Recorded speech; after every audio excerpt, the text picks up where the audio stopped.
எங்களின்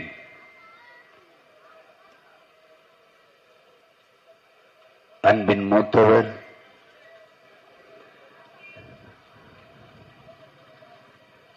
சட்டத்தரணி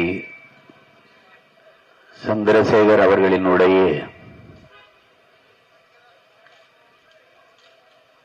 முதலாம் ஆண்டு நினைவை போற்றுகிற இந்நாளில்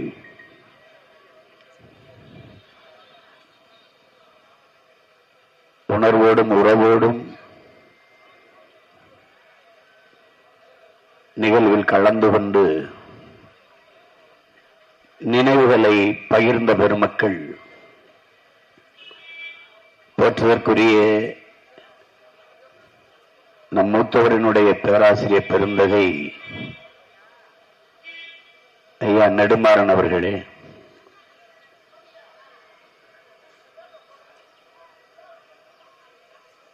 அண்ணனுடைய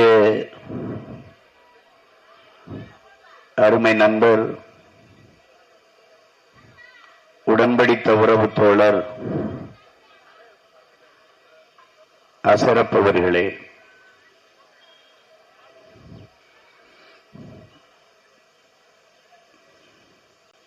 நம் அண்ணனினுடைய பெரியம்மாவின் மகன்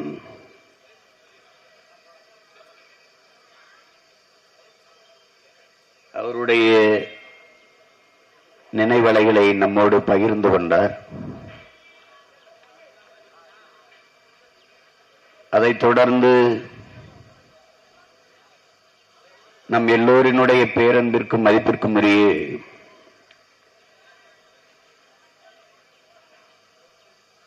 நாடாளுமன்ற உறுப்பினர் எனது அன்பு உறவு ஸ்ரீதரன் அவர்கள் நம்முடைய அண்ணனுக்கும் அவருக்கும் இருந்த உறவின் நெருக்கத்தை நம்மோடு பகிர்ந்து கொண்டார்கள். அவர்கள் அனைவருக்கும் என்னுடைய அன்பும் வணக்கமும்.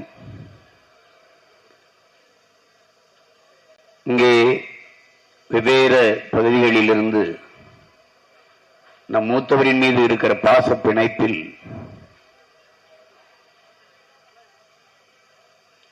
நினைவை நினைத்து போற்றுகிற இந்நாளில் கூடியிருக்கிற என் உயிருக்கினிய உடன் பிறந்தார்கள் அனைவருக்கும் என்னுடைய அன்பும் வணக்கமும்.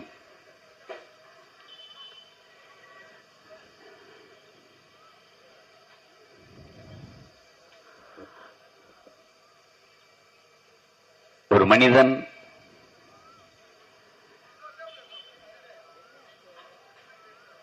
எப்படி பிறந்தான், வளர்ந்தான், வாழ்ந்தான் என்பதெல்லாம்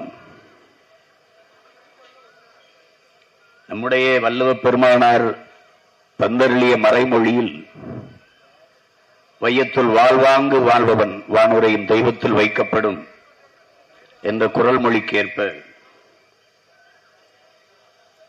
இங்கே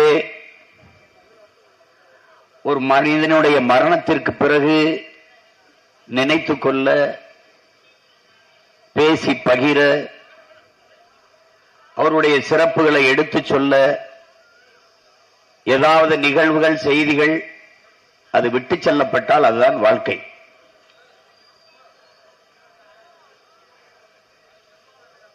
அதைத்தான் சேகுவேர் அவர்கள் ஒருவன் மரணித்து போவதாலேயே அவன் முன்வைத்த முழக்கங்களும் அவன் கொண்டிருந்த நோக்கங்களும் மரணித்து போவதில்லை என்கிறார்.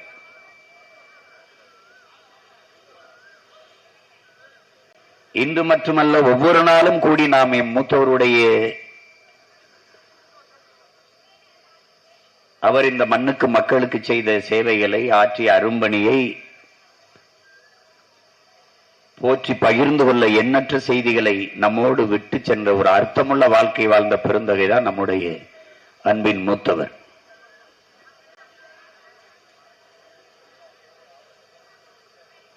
இங்கே பேசிய பல பேர் அரிய செய்திகளை பகிர்ந்து கொண்டார்கள். இன்றைக்கு நாம் வந்த பிறகு தலைவரை ஒரு பயங்கரவாதி, தீவிரவாதி, பிரிவினைவாதி என்று பார்க்கிற போக்கு மாறி இருக்கிறது. ஆனால் இன்றும் பல நெருக்கடிகள் இருக்கிறது. அதை நாம் உடைத்து தகர்த்து முன்னேறி கொண்டு போகிறோம். ஆனால் அன்றைக்கு ஐயா ராஜீவ்காந்தி அவர்களுடைய படுகொலை நிகழ்ந்த அந்த இறுக்கமான நேரத்தில் அந்த வழக்கை எடுத்து நடத்துவது என்பது வரலாற்றில் பெரிய ஒரு புரட்சிகர செயல் என்றுதான் சொல்லணும். ஒரு இளம் வயதில் ஒரு 26 வயது இளைஞன் துணிந்து அந்த வழக்கை நான் எடுத்து நடத்துகிறேன் என்று செய்வது என்பது சாத்தியமில்லை. மாமேதை மார்க்ஸ் சொன்னது போல எது ஒன்றையும் சந்தேகி என்கிறான் மார்க்ஸ். அப்படி எது ஒன்றையும் சந்தேகிப்பவர் நம்முடைய தலைவர். உளவுத்துறையாக இருந்தாலும் அதற்கு மேல் ஒரு உளவுத்துறையை போட்டு அதை கண்காணிக்கக்கூடிய ஒரு கணிப்பாளர், ஒரு ஆற்றலாளர் நம்முடைய தலைவர். ஒரு 26 வயது இளைஞனை நம்பி இந்த வழக்கை நடத்துவதற்கு ஒப்படைக்கிறார் என்றால் அந்த இளைஞனை பற்றி அவர் எவ்வளவு தூரம் அறிந்து தெளிந்து வைத்திருப்பார் என்பதை நீங்கள் புரிந்து கொள்ள வேண்டும். சாதாரண ஒப்படைக்க மாட்டார். ஆனால் கடைசி வரை அவருடைய நம்பிக்கைக்கு ஒரு துளியும் பிசகாமல் உறுதியாக நின்று போராடியவர் நம்முடைய அன்பின் மூத்தவர் சந்திரசேகர் அவர்கள். யாரும் மறுக்க முடியாது. நீங்கள் எல்லாம் நினைத்து பாருங்கள். அவருக்கு இருக்கிற சட்ட புலமை, வாதங்களை எடுத்து வைக்கிற ஆளுமை, இந்த இடத்தில் இந்த தடத்தில் அவர் நிற்கவில்லை என்றால் தலை சிறந்த இந்திய நீதிபதிகளில் ஒருவராக நம்முடைய மூத்தவர் இருந்திருப்பார் என்பதில் யாருக்கும் மாற்று கருத்து இருக்க முடியாது. இரண்டாவது, இங்க பேசியுடைய நம்முடைய அண்ணன்குள் அவர்கள் சொன்னார்கள், அன்றையெல்லாம் பெயருக்கு பின்னால் சாதியை பெருமையாக போட்டுக் கொள்ளக்கூடிய ஒரு காலம். அந்த காலத்திலே ராமச்சந்திர சேர்வை என்று இருந்த இடத்தில் அந்த சேர்வையை வெட்டி தூர தூக்கி வீசிய பெருந்தகை நம்முடைய தாத்தா ராமச்சந்திரனார் அவர்கள். காரணம், இந்த திராவிட இயக்கத்தின் வழியில் அந்த சிந்தனையில் ஊறி திளைத்ததால் அந்த தலைவர்களில் ஒருவராக, மூத்த தளபதிகளில் ஒருவராக இருந்த ராமச்சந்திரனாருடைய பேரன் அவர் நினைச்சிருந்தால் இன்றைக்கு யார் யாரோ திராவிட முன்னேற்ற கழகத்தில், அனைத்து இந்திய அண்ணா திராவிட முன்னேற்ற கழகத்தில் பெரும் பெரும் பதவிகளை அனுபவித்துக் கொண்டிருக்கும் போது, அல்ல சட்டத்துறையிலேயே அரசு சார்ந்த வழக்கறிஞர்கள் பிரிவிலே பெரும் பதவிகளை அனுபவிக்கிற போது அதெல்லாம் அனுபவித்துக் கொண்டிருக்கலாம், அனுபவித்தும் இருக்கலாம். அதையெல்லாம் விட்டுவிட்டு தன் மொழிக்காக, தான் பிறந்த பெருமைமிக்க தமிழர் என்கிற இனத்திற்காக, அந்த மொழி மீட்சிக்காக, இன எழுச்சிக்காக, விடுதலைக்காக போராடி கொண்டிருக்கிற ஒரு ஒப்பற்ற புரட்சியாளன் பிரபாகரனின் பின்னின்று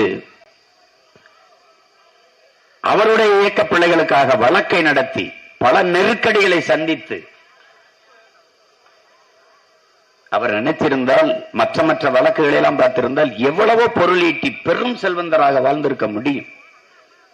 ஆனால் எல்லாவற்றையும் விட்டுவிட்டு தான் நேசித்த தலைவனுக்காக நின்றவர். அந்த தலைவன் பின்னாடி அதே கொள்கையை எடுத்து நின்ற தன் தம்பிக்கு பின்னாடி நின்று வழிநடத்துவர் என்பதை நீங்க நினைத்து பார்க்கிற போது, அவனால்தான் இதெல்லாம் ஒரு சின்ன பையன் பின்னாடி போய் என்னன்னு நினைச்சிருக்கலாம். முதலாக எனக்கும் என் மூத்தவருக்கும் இடையே வந்த தொடர்பு என்பது, நான் அப்போது தொடர்ச்சியாக வழக்கில் பிணையப்படுகிறேன், சிறைப்படுத்தப்படுகிறேன். அப்போது எனக்கு பின்புலமாக எதுவும் இல்லை. மொழி இனத்தின் மீது பற்றுணர்ச்சியும், தமிழ் தேசிய இனத்திற்கென்று ஒரு தேசம் வேண்டும் என்கிற விடுதலை உணர்ச்சியும், தலைவர் பிரபாகரன் அருகில் நின்று வந்த அந்த ஆவேசமும் அந்த ஆர்வமும் தான் எனக்கு இருந்தது. வந்து கண்ணு முன்னாடி இனச்சாவை சகித்துக் கொள்ள முடியாத ஆவேசமாக வெடித்து கதறி கத்துகிற போதெல்லாம் வழக்குகள் புனையப்பட்டது, சிறைப்படுத்தப்பட்டேன். தொடர்ச்சியாக 15 நாள் விடுதலையாகி வந்து 15 நாளில் ஒரு நாள் கூட்டம் நடக்கும். அந்த கூட்டத்தில் பேசுவேன், மறுபடியும் சிறைப்படுத்தப்படுவேன். 55 நாள் சிறையில் இருப்பேன், திருப்பி வருவேன், பேசுவேன், மறுபடி 90 நாட்கள் சிறைப்படுத்தப்படுவேன். தொடர்ச்சியாக சிறை. அப்போது ஐயா பெரியவர் நெடுமாறன் அவர்கள் அவர் அலுவலகத்தில் வர சொல்லி என்னை சந்தித்து, உங்களுக்கு நான் ஒரு வழக்கறிஞரை தருகிறேன், அவர் மிகவும் மூத்தவர், திறம்பட்ட வழக்கறிஞர், உங்களுடைய அண்ணன் உங்கள் தலைவருக்கு மிகவும் நெருக்கமானவர், நன்மதிப்பை பெற்றவர், அவரை போய் பாருங்கள் என்று முகவரி தந்து அனுப்பி வைத்தார். அப்போது நான் சந்தித்த மாபெரும் மனிதர் தான் என்னுடைய அன்பின் மூத்தவர் தடா சந்திரசேகரன் அவர். தடா என்று நான் சொல்ல கூசுவதற்கு காரணம், என்னுடைய அண்ணன் என்னிடத்திலே, தம்பி என்னடா அக்யூஸ்ட் கைதி, தடா கைதியும் தடான்னு போடுறான், அவனுக்கு வழக்காடி விடுதலை செஞ்ச என்னையும் தடான்னு போடுறான், அதனால அதை தயவு செய்து போட வேணான்னு சொல்லுப்பா என்று என்கிட்ட அன்பா சொல்லுவாங்க. நான் அதனாலதான் தயவு செய்து எங்க அண்ணன் பேருக்கு முன்னாடி தடா போடாதீங்க. சட்டத்தரணி, வழக்குரைஞர்கள் வேற, அந்த சட்டத்தை கரைத்து குடித்த மேதைக்கு பேர் சட்டத்தரணி என்று அந்த சொல்லாடல் ஈழத்தில் தான் இருந்தது. எங்களுடைய பாராளுமன்ற உறுப்பினருக்கு தெரியும். அதற்கு பிறகு நாங்கள் அந்த சொற்களை பயன்படுத்தினோம், சட்டத்தரணி. அப்போது தொடர்ச்சியாக எல்லா வழக்குகளையும் எனக்கு எடுத்து என்னுடைய மூத்தவர் தான் பார்த்தார்கள். அப்போது 2 முறை தேசிய பாதுகாப்பு சட்டத்தில் அவருடைய எங்கள் மூத்தவருக்கு மூத்தவர் இங்கே பேசிய என் நடராஜன் அவர்களை பற்றி அண்ணன் குறிப்பிட்டார்கள். அவருடைய உதவியாளராக இருந்து சட்ட நுணுக்கங்களை கற்றுக்கொண்டவர் அண்ணன் என்பதால் இந்த வழக்கை எங்கள் மூத்தவர், என்னுடைய சீனியர், அவர் வாதிடட்டும் தம்பி என்று அண்ணன் தான் ஒப்பந்தம் செஞ்சார். நான் சிறைக்குள் இருந்தேன். அப்ப அவர் சிறையிலிருந்து விடுதலை செஞ்சவன நம்ம சீனியரை பார்த்து, நம்முடைய மூத்தவரை பார்த்து ஒரு நன்றி சொல்லிவிட்டு வந்து விடலாம் வாங்க என்று என்னை அழைத்து கொண்டு போனார்கள். நானும் அன்றைக்கு என்னுடைய மூத்தவரனுடைய உதவியாளராக ஜூனியர் மாணவராக இருந்தவர் தம்பி ரூபன் அவர்கள், அவரும் வந்திருக்கிறார். நாங்கள் இருவரும் போய் பார்த்து விட்டு கீழே வந்தோம். உங்களுக்கு தெரியும், எங்க அண்ணனுக்கு சிகரெட் புகைக்கிற பழக்கம் உண்டு. அவர் வீட்டு சுவத்தில் ஒரு மதில் சுவரில் சார்ந்து கொண்டு சிகரெட் புகைத்துக் கொண்டிருந்தார். அப்போது அவர் சொல்றார், எங்க மூத்தவர், நீங்க தம்பி நீங்க தொடர்ச்சியா இதை எடுத்துக்கிட்டு போங்க, அண்ணனுக்கு கொஞ்சம் இந்த வீட்டு குடும்ப இதெல்லாம் இருக்குது, அந்த கடமைகளை முடிச்சிட்டேன்னா அப்புறம் உங்க பின்னாடி நானும் வந்துடுறேன் என்று சொன்னார்கள். அப்ப நான் உடனே, அதான் மூத்தவரை, நானும் உங்ககிட்ட எப்படி சொல்றதுன்னு நினைச்சிட்டு இருந்தேன். இப்ப வேற யாராவது இதை எடுத்துக்கிட்டு கொஞ்ச நாள் போங்க, ஒரு 2 ஆண்டுகளுக்கு, எனக்கும் கொஞ்சம் குடும்ப பொறுப்புகள் இருக்கு, நான் அதை முடிச்சுட்டு வந்துடுறேன் அப்படின்னா அப்படியே அதை இழுத்த சிகரெட்டை கீழே போட்டு கால்கிட்ட நசுக்கிட்டு அப்படியே யோசிச்சாரு. அப்ப தோல்ல கை வச்சு என்னை அழுத்தி பிடித்தவர் தான். மரண நொடி வரை என் உடன் அந்த தோலை கைவிடவே இல்லை. எவ்வளவு இக்கட்டான நேரம், எவ்வளவு விமர்சனங்கள், எவ்வளவு தடுமாற்றமா வந்தாலும் தன் தம்பி முடிவெடுத்துட்டான், அது சரியாத்தான் இருக்கும் நின்ற கடைசி வரை நின்ற மகன் என்னுடைய அண்ணன் மூத்தவர் தடா சந்திரசேகர் தான். அதே மாதிரி என்னுடைய மாமன் சாகுல் ஹமீது அவர்கள் மறுமையும் சொல்லிட்டான், மறுபேச்சு இல்ல, சரியாதான் முடிவெடுப்பான். அந்த இதை நான் பார்க்கிற போது அதேதான் நான் எங்க தலைவர்கிட்ட சொன்னேன். அவர், நான் வந்துட்டேன் கஷ்டப்பட்டு, அப்ப எனக்கு மனைவி இல்ல, குழந்தை இல்ல, ஒண்ணும் இல்ல, அப்ப இது இனிமே நேச தலைவனுக்கு பக்கத்துல வந்துட்டோம், இனிமே திரும்பி போய் என்ன செய்ய போறோம், நான் இங்கே இருக்கேன் அப்படின்னு. அதனால அழுது அடம் பிடிச்சேன்னு கூட வச்சுக்கலாம். ரொம்ப நான் பிடிவாதம் பண்ணேன். அப்ப அவருக்கு எப்படி என்னை சமாளிச்சு அனுப்புறதுன்னு தெரியல. அப்படியே பார்த்தாரு, யோசிச்சு பார்த்தாரு, அப்படியே கொஞ்ச நேரம் இருந்தாரு. அப்ப நீங்க இங்க இருந்து என்ன செய்வீங்கன்னு கேட்டாரு. அப்ப ஒன்னும் அமைதியா இருந்தா, அப்ப நீங்க இங்க இருந்த அன்னைக்கு என்ன செய்வீங்களோ அதை செய்ய, என்னை சுத்தி எவ்வளவு பேர் நிக்கிறாங்க பாருங்க, இப்ப நீங்க அங்க போய் என்ன செய்வீங்களோ அதை செய்ய இங்க யார் இருக்கிறா, இப்ப நீங்க போங்க அப்படின்னு. அங்க போய் நான் என்ன செய்யறதுன்னு உடனே கேள்வி கேட்டு மடக்கிறது போல அப்படி நினைச்சுக்கிட்டு நான் அங்க போய் என்ன செய்யறது, அதுக்கும் அமைதியா இருந்துட்டு கொஞ்ச நேரம் கழிச்சு திருப்பி சொன்னார், நீங்க போய் அங்க இறங்குங்க, உங்களுக்கு என்ன செய்யறதுன்னு தெரிய வந்துடும், அப்ப அதை செய்யுங்க என்னாரு. அதேதான் என்னுடைய மூத்தவர், நான் கேட்டதில்ல. அப்ப நீங்க யாராவது இதை பாருங்க, நான் ஒரு 2 வருஷம் கழிச்சு வர்றேன் அப்படின்னு அப்படி என்னோட வந்தவர் தான். நீங்க எத்தனையோ உறவுகள் ஒவ்வொரு மனிதனுக்கும் கிடைக்கும். ஆனால் எனக்கு மாதிரி பாருங்க, ஒரு மூத்த அண்ணனா, ஒரு அன்பின் அரைவனப்பில் ஒரு தந்தையா, தடுமாறுகிற இடங்களெல்லாம் விரல் பிடிச்சு தூக்கி நடத்துகிற ஒரு ஆசிரியனா, தடுமாறி நிற்கிற இடத்துல சட்ட ஆலோசனை கொடுத்து கூட்டி உடன் அழைத்து கொண்டு போகிற ஒரு சட்ட ஆலோசகரா, எல்லா வடிவத்திலுமாக என்னுடைய மூத்தவர் என்னோடு இருந்திருக்கிறார். எனக்கு ஒரு படிக்கிற காலத்திலிருந்து எனக்கு ஒரு இது உண்டு, யாரையாவது ஒருவரை நான் மாமா என்று அழைத்தால் எல்லோரும் மாமா என்றுதான் அழைப்பார்கள். அப்படித்தான் சாகுல் ஹமீது என்னுடைய மாமா அவர்களை, இங்கே இருக்கிற புலவர் மரத்தமிழ் வேந்தன் அவர்களை, யாரையாவது ஒருவரை நான் சித்தப்பா என்று அன்பா அழைத்தால் மொத்த இயக்கமும் சித்தப்பா என்றுதான் அழைக்கும். அப்படித்தான் என் அன்பின் மூத்தவரை நான் மூத்தவர் என்று அழைத்தேன். இன்றைக்கு உலகம் முழுமைக்கு இருக்கிற தமிழ் சொந்தங்களில் என்னினும் இளையன் தம்பி தங்கைகள் மூத்தவர் என்றுதான் அழைப்பார்கள் அவரை. ஒரு மூத்தவர் என்றால் நீங்கள் வயதில் மூத்தவர் என்று கருதிவிடக்கூடாது. அன்பில் மூத்தவர், அரவணைப்பில் மூத்தவர், ஆளுமையில் மூத்தவர், சட்ட அறிவில் மூத்தவர், மொழி இனப்பற்றில் மூத்தவர். அப்படிதான் நீங்க பார்க்கணும், அப்படித்தான் பார்க்கணும். எங்களுக்கு இடையில நிறைய நிகழ்வுகள், தனிப்பட்ட என் வாழ்க்கையில எனக்காக என்னுடைய அன்பு மனைவி கயலை பெண்ணு கேட்டு போனது 2 பேர். ஒருவர் என்னுடைய அப்பா மணிவண்ணன், இன்னொருவர் என்னுடைய அண்ணன் மூத்தவர் சந்திரசேகர் அவர்கள். அவர் முன்னின்று எனக்கு திருமணத்தை நடத்தி வைத்தார். அதே போல எல்லா காலகட்டங்களிலும் எனக்கு என்னுடைய வெளிநாட்டு பயணங்களிலெல்லாம் என்னோடு தொடர்ந்து என் மூத்தவர் வந்திருக்கிறார்கள். அதிலே கடைசியா நான் பயணம் செய்தது அந்த வெளிநாட்டுக்கு. அதுக்கப்புறம் என்னுடைய கடவுச்சீட்டு முடக்கப்பட்டுருச்சு. நானும் எங்கள் மூத்தவரும் பயணம் பண்ணோம். அப்ப நாங்க ஐநாவுக்கு தான் போனோம் 2 பேரும். ஆனால் அங்கிருந்து 3 நாள் பயணத்துல எல்லா நாடுகளுக்கும் மயில் உந்து வழியை, கார் வழியே பயணம் பண்ணோம். பிரான்ஸ், ஜெர்மனி, டென்மார்க், எல்லா நாடு. அப்ப அந்த குளிர், அந்த சூழல் எங்கள் மூத்தவருக்கு இப்ப ஒத்துக்கல. பின் இருக்கையில படுத்துருவாங்க ஓட்டுநர், நான் முன்னாடி இருப்போம், 2 படுத்துருவாங்க, தூங்கிட்டு வருவாங்க. கொஞ்ச நேரம் கழிச்சு முழிச்சு பார்ப்பாங்க. நாங்க இங்கிருந்து ரொம்ப தூரம் 1100 கிலோமீட்டர் இப்படி ஓடுவோம்.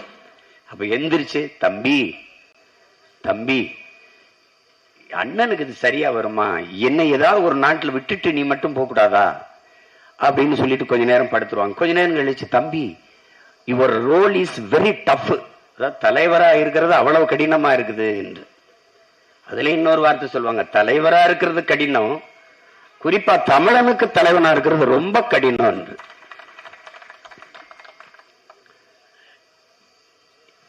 ஏன்னா நம்மளுக்கு கற்பத்துல பிறக்கிறானோ இல்லையோ கருத்துல பிறந்தவனா இருப்பான். எதுக்கெடுத்தாலும் கருத்து தான். அது சகிக்க முடியாம தான் எனக்கு அந்த வார்த்தைகளை பதிவு பண்ணாங்க. அப்படி பல முறை எங்கள் தலைவர் எங்க அண்ணன் மேல எவ்வளவு பேரன்பு வைத்திருக்கிறார் என்பதற்கு சான்று. நாட்டுக்குள் இயக்கத்துக்குள் யாரும் புகைக்க கூடாது. 2 பேருக்கு அனுமதி. ஒன்னு எங்க அண்ணனுக்கு முன்னாடி அனுமதி கேட்டு நான் கொஞ்சம் சிகரெட்டு புகைத்துக் கொள்ளவா என்று போய் புகைத்து விட்டு வந்தவர் ஆண்டன் பாலசிங்கம். அதுக்கப்புறம் புகைக்க நாட்டுக்குள்ள அனுமதி பெற்று அவரா அனுமதி எடுத்து புகைத்தவர் ஒரே ஒருவர் எங்கள் அண்ணன் தடா சந்திரசேகர் அவர்கள் தான். அவ்வளவு அன்பு எங்கள் மூத்தவர் மேல் அவருக்கு. அதான் பாருங்க, அவர் எவ்வளவு தூரம் நேசிச்சிருந்தால் எங்க அண்ணி பிள்ளைகளுக்கெல்லாம் அவரே உடையெல்லாம் வாங்கி அனுப்புவார் என்றால் அது பார்த்துங்க. இப்படி ஒரு அன்பு எனக்கு கிடைச்ச 2 அண்ணனும் ரொம்ப அன்பான அண்ணன்கள் தான். அதுல நிறைய அவருடைய பேராசிரியர் நெடுமாறன் அவர் சொல்றாங்க, அவன் ஓப்பனிங் பேட்ஸ்மேன் பிரமாதமா ஆடுவான்ட்டு. உங்களுக்கு தெரியாது, 2016 தேர்தலில் போட்டி போடுறதுன்னு முடிவெடுத்துட்டோம். அப்ப வேளச்சேரியில யாரு போட்டி போடுறதுன்னா நான் எங்க மூத்தவர் போட்டி போடட்டும்னு நினைக்கிறேன். அவங்க சொல்றாங்க, தம்பி நான் யாராவது வேற யாரையா நிறுத்தணும். அப்ப நான் சொல்றேன், மூத்தவங்க இது ஒரு கிரிக்கெட் போட்டி மாதிரி தான். பின்னாடி வர்ற பேட்ஸ்மேன் எப்படி வேணாலும் ஆடலாம். ஏன்னா இவன் எப்படி பந்து வீசுறான், இவன் எப்படி பந்து வீசுறான், இவன் எப்படி பந்து வீசுறான், அந்த நுணுக்கங்களை கத்துக்கொண்டு பின்னாடி பேட் பண்றது, அடிக்கிறது ரொம்ப எளிது. எடுத்தவொன்னு அந்த எதிரணிக்காரன் எப்படி பந்து வீசுவானே தெரியுமா எதிர்கொண்டு அடிக்கிற ஓப்பனிங் பேட்ஸ்மேன் தான் ரொம்ப பிரமாதமான ஆட்டக்காரனா இருக்கணும். அதனால இந்த வாட்டி நாமளே இறங்கி ஆடிடுவோம். அதனால நீங்க ஓப்பனிங் பேட்ஸ்மேனா வேளச்சேரியில இறங்கிருங்க அப்படின்னா. அப்படியா சொல்றீங்க? நீங்க எப்படி பார்த்தாலும் ஓப்பனிங் தொடக்க ஆட்டக்காரன் ஆடுவதற்கு பெரிய துணிவும் திறமை இருக்கணும். அப்ப பாருங்க, ஓப்பனிங் பேட்ஸ்மேனா ஆடிய நம்முடைய மூத்தவர், சாம்பியன்ஷிப் வாங்கின நம்ம மூத்தவர் தொடக்க ஆட்டக்காரராக வேளச்சேரியில் ஆடினது காரணம் தான். தம்பி சொல்லிட்டான் ஆடிடுவோன்ட்டு. அப்ப அந்த மாதிரி ஒரு ஆளுமை, அன்பை வெளிக்காட்டுவதில் இவர் பெரியவர், இவர் சின்னவர், சமவயதுக்காரர் அதெல்லாம் கிடையாது. அவர் கட்சியில கடைசி தொண்டனா இருக்கிற சாதாரண உறுப்பினரா இருக்கிறவனோடவும் அன்பை சமமாக பகிர்ந்து கொள்ளக்கூடிய ஒரு பேரன்பு கொண்டவர் ஒருவர் நம்ம இருந்தவர் என்றால் அது நம்முடைய மூத்தவர் சந்திரசேகர் அவர்கள் தான். அவருடைய நினைவு நாளில் அந்த உடல் வைக்கப்பட்டிருந்த இடத்தில் வணக்கத்தை செலுத்தி எல்லோருமே சொன்னது நம்முடைய மூத்தவருடைய ஆங்கில புலமையை, அவர் எடுத்து வைக்கிற சட்டவாதங்களை, தர்க்கத்தை. அதை பார்ப்பதற்காகவே நாங்கள் எல்லாம் வெவ்வேறு நீதிமன்றங்கள், வெவ்வேறு அரங்குகளில் இருந்து அங்கே வந்து கூடுவோம் என்று அவருக்கு இணையான வழக்கறிஞர்கள், அவருக்கு இளைய வழக்கறிஞர்கள் எடுத்து கூறியதையெல்லாம் நான் கேட்டிருக்கிறேன். அப்படிப்பட்ட ஒரு ஆளுமை அவர் எனக்கு, என்னோடு தன் தம்பியை நேசித்து நின்றார் என்பதை நினைக்கும் போது அது காரணம் நான் அல்ல, அவர் கொண்டிருந்த நோக்கம், அவர் நேசித்து நின்ற தலைவன். நீங்கள் என்னிலும் என் அன்பு சொந்தங்கள், என்னிலும் இல்லை என் தம்பிதங்கள், நான் பெரிதும் மதிக்கிற என்னுடைய அன்பு சொந்தங்கள் ஆழ்ந்து பார்க்கணும். ஒரு ஆகப்பெரிய ஒரு தேசிய இனம், உலகத்தில் மூத்த ஒரு இனம், உலகிற்கு அறிவியல், நாகரிகம், தொழில்நுட்பம், வேளாண்மை, கலை, இலக்கியம், பண்பாடு எல்லாவற்றையும் கற்றுக் கொடுத்த ஒரு பேரினம் இன்னைக்கு எந்த நிலையில் நிற்கிறது என்று நீங்கள் எண்ணி பார்க்க வேண்டும். 10 கிலோமீட்டர், 15 கிலோமீட்டர், 20 கிலோமீட்டர் நடந்து போய் படிக்க பிள்ளைகள் சிரமப்படுகிறார்கள். அதனால் இந்த இடத்தில் எங்கள் ஊரில், எங்கள் ஊருக்கு அருகில் ஒரு பள்ளிக்கூடம் வேண்டும், படிப்பகம் வேண்டும், பள்ளிக்கூடம் வேண்டும் என்று மக்கள் போராடிய காலம் போய் 20 கிலோமீட்டர் பயணித்து போய் குடிக்க கஷ்டப்படுகிறார்கள். அதனால் எங்கள் ஊரிலேயே ஒரு டாஸ்மார்க்கை திறக்க வேண்டும் என்று போராடுகிற நிலைக்கு நாம் முன்னேறி இருக்கிறோம் என்றால் இது எப்படிப்பட்ட சமூக மாறுதல், வளர்ச்சி என்பதை அறிவார்ந்த தமிழ் சமூக மக்கள் சிந்திச்சு பார்க்க. சுத்தமாக முழுமையாக நம்முடைய தாய்மொழி சிதைந்து அழிந்து விட்டது என்கிற உண்மையை நாம் ஒத்துக்கொள்ளணும். நம் தாய்மொழி இல்லை, ஆங்கிலம் ஒரு மொழி, அது அறிவல்ல என்கிற புரிதல் இல்லாத ஒரு இனக்கூட்டமாக நாம் மாறிட்டோம். இரண்டாவது, நம்முடைய கலை, இலக்கியம், பண்பாடு எல்லாம் சிதைந்து அழிந்து போனது, நாமே அழிய கொடுத்து விட்டோம். நம்முடைய வரலாற்றிலிருந்து நாம் வெளியேற்றப்பட்டோம், நாமே அது தெரியாமல் வெளியேறிவிட்டோம். உங்களுக்கு தெரியும், வேற இழந்த மரமும் வரலாற்றை மறந்த இனமும் வாழாது. வரலாற்றில் எழுச்சி பெறாத, தெளிவு பெறாத எந்த இனமும் வாழாது, உருப்பட முடியாது. நம் இன வரலாற்றை நாம் மறந்து போனோம், அது கடந்து போனோம். நம்முடைய தலைவர் தமிழ் பேரினத்திற்கென்ற வரலாறு எது? பாண்டிய நெடுஞ்செழியன் மதுரை ஆண்டான் என்ற வரலாற்று சான்று எங்கே? சிலப்பதிகாரம் இருப்பதால் அந்த இலக்கிய சான்றில் கண்ணகி பெருமாட்டி வந்து கால் சிலம்பை உடைத்து பாண்டிய நவையிலே நீதியை நிலைநாட்டினான் என்று படிக்கிற போது பாண்டிய நெடுஞ்செழியன் மதுரை ஆண்டான் இலக்கிய சான்று, வரலாற்று சான்று இல்லை. கல்லணை இருப்பதால் கரிகாலன் ஆண்டான் சான்று, பெருவுடையார் கோயில் இருப்பதால் அரசனுக்கு அரசன் அருள்மொழி சோழன் ஆண்டான் சான்று. வேறு வரலாற்றிலிருந்து வெளியேற்றப்பட்ட ஒரு இனத்தின் மக்கள் நாம். வல்லபாய் பட்டேலை படிப்பவன் வ.உ.சி.யை படிப்பதில்லை, தெரியாது. வீர பெண் என்றால் சான்சிராணி பாட்டி வேலுநாச்சியாரை தெரியாது, படிப்பதில்லை, பாடத்தில் இல்லை. வீர மன்னன் என்றாலே மராட்டி சிவாஜி தான். 8 நாள் சண்டை போட்ட சிவாஜி வீரன் என்றால் 8 மாதங்கள் தொடர்ச்சியாக வெள்ளையனை இழுத்து போரிட்ட எங்களுடைய பாட்டன்கள். மருதுவாண்டியருக்கு பேர் என்ன? அவனுக்கு வரலாற்றில் படிப்பெங்கே, பாடம் எங்கே? எல்லாவற்றையும் தொலைத்து விட்ட ஒரு இனத்தின் மக்கள். இதை யாரு மீட்பது, பாதுகாப்பது என்ற கேள்வி எல்லோருக்குள்ளே எழும். இது யாருக்கோ ஒருவருக்கு கையளிக்கப்பட்ட கடமை அல்ல. தமிழனாக, தமிழச்சியாக இந்த இனத்தில் பிறந்த ஒவ்வொருவனுக்குமான கால கடமை, வரலாற்று பெருமணி என்பதை புரிந்து கொள்ள வேண்டும். சிதைந்து அழிந்து கொண்டிருக்கிற தமிழ் தேசிய மக்கள் பாதுகாப்பாக வாழ்வதற்கு போராடித்தான் ஆக வேண்டும் என்ற நிலைக்கு தள்ளப்பட்டு விட்டார்கள்.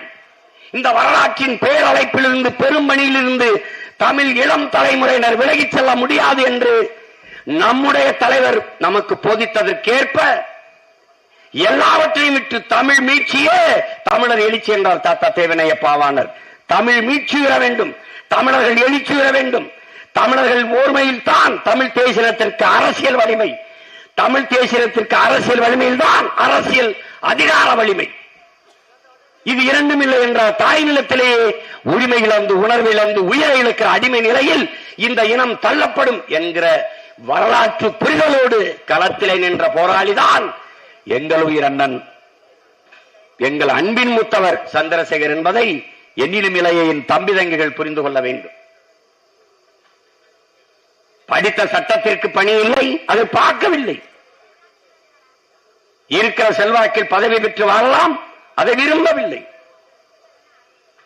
இன்று வரை போராடி கொண்டிருக்கிறது. எந்த பதவியும் பெறவில்லை. வார்டு கவுன்சிலர் கூட வெல்லாத கட்சியை வழிநடத்தி பொதுச் செயலாளர் நின்று கொண்டு போனான் என்றால், நாட்டின் விடுதலை பெற்ற பிறகு சுதந்திர தின உரையிலே அடிமைப்பட்டு கிடக்கிற போது பண்டிட் ஜவஹர்லால் நேரு அவர்கள் பேசியது பெருமக்களே, என்றாவது ஒரு நாள் தோற்கப் போகிற ஒரு கோட்பாட்டை ஏற்று அதன் வெற்றிக்கு இன்று நான் போராடுவதை விட, என்றாவது ஒரு நாள் வெல்லப் போகிற ஒரு கோட்பாட்டை ஏற்று அதற்காக போராடி உழைத்து நான் தோற்றுப்போவதையே மேன்மையாக கருதுகிறேன் என்ற உங்கள் முன்னால் நிற்கிற இந்த பிள்ளைகள் தற்காலிக தோல்விக்காக நிரந்தர வெற்றி இழக்க தயாராக இல்லை. அதனால்தான் இந்த தோல்வியவே நாங்கள் தோல்வியாக இல்லாமல் பயிற்சி களமாக மாற்றிக்கொண்டு முன்னேறி போகிறோம். தோல்வியே சொல்லுகிறது, என்னை தொட்டுவிட்டு சென்றவன் தோற்றதாக வரலாற்றில் செய்தி இல்லை என்று. வெற்றிக்கு ஒரு தாய் உண்டு, அது தோல்விதான். எளிதாக வென்றவனின் இதயம் மலரினும் எளிதாக இருக்கும். தொடர்ச்சியாக தோற்று தோற்று வெற்றியை தொட்டவனின் இதயம் இரும்பினும் கடினமாக இருக்கும். அப்படி இரும்பினும் கடினமான உறுதியான இதயத்தை கொண்ட பிள்ளைகள் தான் பிரபாகரனின் பிள்ளைகள். மூத்தவர் சந்திரசேகரின் தம்பி தங்கைகள் இந்த களத்தில் நிற்கிறோம்.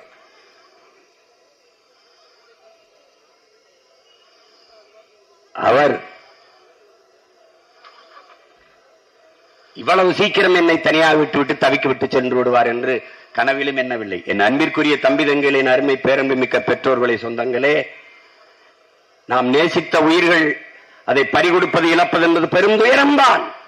ஆனால் அதனிலும் மிகப்பெரிய கொடுமை, நம்மை உயிராக நேசித்த, நம்மை உயிர்க்குயிராக நேசித்த உயிர்களை நாம் இழப்பது என்பது மிகப்பெரிய கொடுமை துயரம். அப்படி நான் நேசித்தது என்பதை தாண்டி என்னை பேரன்பு கொண்டு நேசித்த பெருமை மிக்க அன்பான உயிரை, அரிய உயிரை நான் என் அன்பு மூத்தவரை இழந்து நிற்பது என்பது பெரிய கொடுமை, துயரத்திலும் துயரம். அதை ஈடு செய்வது என்பது, எனக்கு முன்பு பாடம் நடத்தி கொண்டிருந்த என்னுடைய அறிவு பேராசான் இன்று படமாக என் முன்னால் இருப்பார் என்று நான் ஒருபோதும் நினைக்கவில்லை. நினைவில் வைத்து அதை பேசக்கூடிய நிலைமைக்கு தள்ளப்படுவேன் என்று ஒருபோதும் நினைக்கவில்லை. அப்படி என்னை நேசித்த உயிர்களை, பல உயிர்களை நான் இழந்திருக்கிறேன். அரசியல் தளத்தில் என்னுடைய அப்பா மணிவண்ணன், என்னுடைய அருமை மாமன் தமிழ் முழக்கம் சாகுல் ஹமீத், என்னுடைய தம்பிகளாக தளபதிகளாக இருந்த கடல் தீபன், அருள் போன்றவர்கள் எல்லாம் இழந்தது என்பது ஈடு செய்ய முடியாத ஒன்று. தமிழ் இன உணர்வோடும் மான உணர்வோடும் ஒரு போராளி தயாராகி வருவது என்பது அரிதினும் அரிது. பாறை மீது செடி முளைத்து வருவது போல ஒரு அரிய பணி, கடும் பணி. ஆனால் இங்கே தமிழர்களுக்கு சாதி மத உணர்ச்சி ஊட்டப்பட்டு மொழியின உணர்ச்சி அளிக்கப்பட்டிருக்கு. இதிலே சாதி பேசி ஒரு இயக்கத்தை கட்டிவிடலாம், மதம் பேசி ஒரு இயக்கத்தை கட்டிவிடலாம், இல்லாத திராவிடம் பேசி இந்தியம் பேசி அமைப்பை எழுப்பிவிடலாம். ஆனால் இருக்கிற மொழி தமிழ் இனம் என்று தேசிய இன உணர்ச்சியை ஊட்டி ஒரு அமைப்பை கட்டுவது என்பது சரித்திரத்தில் மாபெரும் புரட்சி. அப்படிப்பட்ட புரட்சியை செய்ய முடியும் என்றால் பிரபாகரன் என்ற புரட்சியாளரின் பிள்ளைகளால் தான் இந்த நிலத்திலே முடியும். அதை செய்து கொண்டிருக்கிறோம். பல்வேறு பேர் இயக்கங்களில் இருக்கிற தலைவர்கள் எல்லாம் என்னிடத்தில் சொல்வார், நீ பெற்ற 36 லட்சம் ஓட்டு 300 கோடிக்கு சமம் என்று சொல்கிறார்கள். அவ்வளவு செலவழித்தால் தான் இந்த வாக்கை பெற முடியும். நீ ₹1 செலவில்லாத பெற்றிருக்காய் என்றால் மான தமிழர்கள் எல்லோரும் மடிந்து போய்விடவில்லை. தமிழ் தாயின் மாறிலே பால் குடித்த மானத்தமிழ் வீரத்தமிழ் மக்கள் இன்னும் இந்த மண்ணிலே இனமான தன்மான உணர்வோடு வாழ்கிறார்கள் என்பதை நிரூபிக்கிறார்கள். 36 66 66 1 கோடியே 26 நாடு நமது வசமாகும், தமிழ் மீளும், தமிழன் ஆளுவான் எழுவார்கள். என் நிலம் வளம் எல்லாம் பாதுகாக்கப்படக்கூடிய காலம் ஒரு நாள் வரும். எங்கள் தலைவன் குளிராற்றில் நீந்தியவன் அல்ல, நெருப்பாற்றில் நீந்தியவன். நீர் ஓடுகிறதை செயல் நீந்துவது என்பது எளிது. சும்மா மிதந்து கிடந்தால் நீரே தள்ளிவிடும். நீர் ஓடுகிற திசையை எதிர்த்து நீந்துவது மிகப்பெரிய சவால், பெரும்பணி. அப்படி எதிர்நீச்சல் போட்டவன், காலம் வரும் என்று காத்திருந்தவன் அல்ல பிரபாகரன். தனக்கான காலத்தை தானே உருவாக்குவது என்ற களத்தில் நின்றவன். அவன் பிள்ளைகள் நாங்களும் அப்படித்தான். காலம் வரும், அதெல்லாம் கதை. எங்களுக்கான காலத்தை நாங்களே உருவாக்குவோம். 138 வழக்கு என் மீது. ஒவ்வொரு முறையும் ஒவ்வொரு வழக்கிலும் எனக்கு முதல் அழைப்பு, தம்பி தைரியமா இருங்க பார்த்துக்கிறோம் என்று. இன்று அவர் இல்லை, ஆனால் அவர் எழுப்பிவிட்ட குரல் இன்னும் என் செவிப்பறைகளில் ஒலித்துக் கொண்டே இருக்கிறது. தைரியமாக பார்த்துக் கொள்வோம் என்று. வழக்கு இல்லை என்றால் விடியாத கிழக்கு, தடை அதை உடை, சிறை அதை நிறை. இதான் நாங்கள் ஏற்றுக்கொண்ட கோட்பாடு.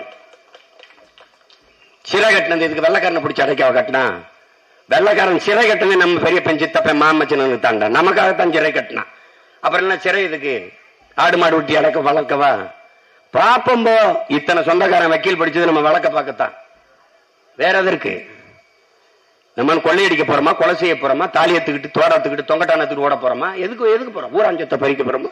இதையெல்லாம் இவனும் செய்துவிடக் கூடாது என்று தடுக்க போராடுகிற நாம். எப்போதும் குற்றவாளிகள் கொடுங்குற்றம் செய்கிறவனை சிறை சிதைக்கும், போராளிகளை எப்போதும் சிறை செதுக்கும் என்பதை என்னிலும் இளைய என் தம்பிதங்கள் நினைவு வைத்துக் கொள்ள வேண்டும். ஒரு நாள் நாங்கள் தேர்தல் ஆணையத்துக்கு சென்று விட்டு நானும் என் அன்பின் மூத்தவரும் வரும்போது டெல்லி வானூர் நிலையத்துக்கு வரோம். என்னுடைய ஆறுயிர் இளவல் பிரபு அவர்கள், என் தம்பி பாக்கியத்துக்கு நேர இளைவன், அவன் தான் கார் ஓட்டி வருகிறான். வந்து ஒரு ஓரத்தில் நிறுத்தி, நீங்க போங்க நான் வர்றேன். நான் எங்க மூத்தவரும் போயிட்டு இருக்கோம். தம்பி நீங்க அங்க போய் நில்லுங்க, இந்த வாரேன்னு. உங்களுக்கு தெரியும் எங்க மூத்தவர் சிகரெட் போய்க்க போறாங்க. போய் அங்கிட்டு போய் பத்த வைக்கிறாங்க. என் தம்பி அங்க கார் நிறுத்திக்கிட்டு இருக்கான், எனக்கு தெரியுது. பின்னெடுத்துட்டு போறான். பின்னாடி எடுத்துட்டு போயிட்டு திடீர்னு என்னை ராணுவ வீரர்கள் வந்து சுத்தி வளைச்சிட்டாங்க. நினைச்சு பாருங்க, திரும்பி பாக்குறேன், எங்க மூத்தவரை பத்த வச்சு அப்படி வாயில இருக்க அந்த சிகரெட்டு கீழே விழுகுது. வேகமா என்னை நோக்கி வர்றாங்க. என் தம்பி பின்னெடுத்த வண்டியை நிறுத்திட்டு இறங்கி ஓடி வர்றான். இது சுத்தி நின்ன ஆளுங்க என்னை கூட்டிட்டு வர அந்த ஒரு மூளைக்கு கொண்டு போயிட்டாங்க ராணுவ வீரர்கள். கொண்டு போய் அங்க ஓரமா போய் நிறுத்திட்டு அவ பதறி போய் எங்க மூத்தவர் ஓடி வர்றாரு. ஒருத்தன் தோல் மேல கை போடுறான். பதறி வந்தோன்னா, அண்ணா ஒரே ஒரு செல்ஃபி எடுத்துக்கிறோம்னான்றான் அந்த ராணுவ வீரர். செல்ஃபி எடுத்துக்கிறோம்னான்ட்டு தலையில அடிச்ச பாவிகளா, கொஞ்ச நேரத்துல பதற வச்சுட்டீங்களாப்பா. என்ன நம்ம தம்பிய ராணுவம் கதி பண்ணிச்சான்னு நினைச்சோம். எல்லாம் நம்ம சொந்தக்காரன் ராணுவத்தில் இருக்கிற அங்க பணியில் இன்னும் அண்ணனோட ஒரு படம் எடுத்துக்கிறோங்க. நாங்க அண்ணனுடைய பேச்சை கேட்டுட்டு பாவிகளா அப்படின்னா அப்புறம் எல்லாம் படம் எடுத்துட்டு கலைஞ்சு வந்தோம். கடைசியா நானும் எங்க மூத்தவரும் அந்த விண்ணூர்தியில் ஏறும்போது அந்த ஏரோ பிரிச்சு அந்த நடைபாதை இது வழி மேல போகும்போது இந்த ராணுவ வீரர்கள் என்னை மூத்தவரை இங்க பாருங்க துப்பாக்கி ஏந்தி அப்படி கூட்டத்துல களைச்சு கொண்டு போய் அந்த இதுக்குள்ள உள்ள நுழையும் போது ஒரு வணக்கத்தை போட்டு உள்ள அனுப்பணும்னா எங்க மூத்தவர் சொல்றாங்க, தம்பி இதுக்காக தாண்டா அந்த பயலுக பதவியில இருந்துகிட்டு இறங்க மாட்டேங்கிறாங்க. இதுக்காகத்தாப்பா பாருப்பா 10 நிமிஷத்துல நமக்கே இந்த போதையை ஏத்துறாங்களே இவங்க. அவன் வந்து அழைச்சிக்கிட்டு போற விதம் அப்படி நின்று ஒரு வணக்கத்தை அடிச்சு உள்ள அனுப்புறது, அங்க கொடுத்த மரியாதையை பார்க்கும்போது ஓ இதான் இந்த பதவியில இருந்து இந்த பயில இறங்குறதுல இருந்து சொல்றாங்க மூத்தவர். அது எவ்வளவோ சுவையான நிகழ்வுகள். அமெரிக்காவுக்கு நானும் எங்க அண்ணனும் போறோம். எங்க மூத்தவரை உள்ளாடி விட்டுட்டு அந்த பொம்பளை அந்த பொண்ணு முள்ள விட்டுருச்சு போயிட்டாங்க. என்னைய கடை சீட்டை வச்சுட்டு இங்க வான்னு கூட்டி போயிட்டாங்க. அது தெரியாது எனக்கு குரு அவர் தானே. அவரை விட்டு என்னைய கொண்டு அக்கிஸ்டாக்கி உள்ள வச்சு திருப்பி போக சொல்லிட்டாங்க. என்னை நாட்டு நீ அமெரிக்காவுக்கு நுழைய உனக்கு அனுமதி இல்லைன்ட்டு. அது நிறைய செய்திகள் எவ்வளவோ பகிர்ந்து கொள்ளலாம். ஆனால் ஒன்னும் எங்களுக்கு வந்து சொத்து சுகம் அதெல்லாம் எங்களுக்கு விட்டுட்டு போகல. ஆனா தனியா நின்று சித்தப்பன் போராடுவான் அப்படின்ட்டு 2 புலிக்குட்டிகள், ஒன்னு பெரிய மகன் ஆதித்யா, இன்னொரு மகன் எழிலனை எனக்கு விட்டுட்டு என் அன்னையை போல அன்பு கொண்டு நேசிக்கிற அண்ணியை விட்டுட்டு தான் போயிரு. சும்மா ஒன்றும் கிடையாது. அதுல இன்னும் ஒரு 10 ஆண்டுகள் இந்த தம்பியோட இருந்து வழி நடத்தி இந்த 24 தேர்தலில் நான் போராடிய போராட்டம் அதுக்கு அவர் துணை நிற்க முடியல. நாங்கள் எளிய பிள்ளைகள் இந்திய தேர்தலில் பெற்றிருக்கிற இந்த வாக்கு 8 விழுக்காடு பெற்று ஒரு மாநில கட்சியாக எந்த கட்சியோடும் கூட்டணி வைக்காத மாநில அங்கீகாரத்தை பெற்ற ஒரு கட்சி அப்படின்னு ஒண்ணு இருக்குல்ல. ஆனால் அந்த பெருமை எல்லாம் எங்கள் மூத்தவர் அவருக்கு தெரியும். இந்த நம் பிள்ளைகள் சாதிப்பார்கள்னு இப்போ அவர் அவர் சுவாசித்து விட்ட மூச்சு காற்று இங்கே உழவி கொண்டுதான் இருக்கு. அந்த மூச்சு காற்றை நாங்கள் சுவாசித்துக் கொண்டிருக்கிறோம். அந்த நம்பிக்கையில் நான் சொல்றேன், உறுதியாக என்ன கனவிற்காக எங்கள் முன்னவர்கள் எல்லாம் தன்னலமற்று போராடி இன்னுயிரை ஈந்தார்களோ அதையே கனவை சுமந்து உறுதியாக இறுதி வரை நின்று போராடுவோம் என்கிற உறுதியை ஏற்பதுதான் என்னுடைய அன்பின் மூத்தவருக்கு நாம் செலுத்துகிற உண்மையான வணக்கமாக இருக்க முடியும். இன்னைக்கு அரிதினும் அரிதான ஒரு தமிழ் ஆளுமை, ஒரு எளிய பின்புலத்தில் இருந்து இந்த மண்ணில் இருந்து போய் இன்னைக்கு இவ்வளவு தூரம் வந்து சாதித்து நிற்கிற ஒரு சட்ட ஆளுமை, எவ்வளவோ ஒரு அரசியல் பின்புலம் கொண்ட ஒரு குடும்பத்தில் பிறந்தாலும் அதில் எந்த பதவிக்கும் அற்பத்தனமாக ஆசைப்படாமல் அன்னை தமிழினத்தின் மீட்சி எழுச்சி அதனுடைய விடுதலை. இன்னைக்கு நாம விடுதலை புலிகளை ஆதரிக்கிறோம், நாம வந்து தகர்த்துட்டோம். அரசியலா எந்த தலைவனை தீவிரவாதி என்று சொன்னார்களோ அதே தலைவனையே தலைவனாக வைத்து, எந்த கொடியை இறக்கினார்களோ அதே கொடியை கொடியாக ஏற்றி, இன்னைக்கு அதே தேர்தல் ஆணையத்தில் அங்கீகாரம் பெற்று தெருவில் நின்று நாம் போராடுகிறோம் என்றால், ஒவ்வொரு மேடையிலும் தமிழ்தாய் வாழ்க, தலைவர் பிரபாகரன் வாழ்க என்று முழக்கமிடுகிறோம் என்றால்,